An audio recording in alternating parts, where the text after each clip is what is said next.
আরে দাও, তুমি পারবা না, আমাকে দাও, আমি লাগাচ্ছি। তুমি পারছো? এইখানে যে ফুলের কম্বিনেশনটা আমি বলেছিলাম, মানে একটু হালকার মধ্যে রাখতে, দাদাভাই কিন্তু মনের মতো করে করছে হালকার মধ্যে, কারণ লাল নীল সবুজ না বেশি ভালো লাগে না, সিম্পলের মধ্যে বেশি ভালো লাগে। বল ছোটগুলো, কালার কম্বিনেশনটা একটু হালকার মধ্যে আছে, ভালো আছে না? তো ভালো হয়েছে, খুব সুন্দর হয়েছে গো, আমার মনের মতো হয়েছে এটা। তো এই জায়গাটা এখন সাজানো হচ্ছে, ওপরটা আস্তে আস্তে ফুলগুলো কাটা হবে, তারপর এখানে একটা সোফা আসবে যেখানটাতে আমি বসবো আর সবাই আমাকে গিফট দেবে।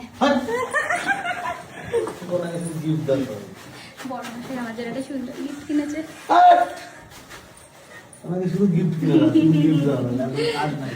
আরে এখনই তো আমার স্পেশাল দিন, বলো এখনই স্পেশাল দিন, বিয়ের সময় আর গিফটের কথা মনে নেই গো সত্যি।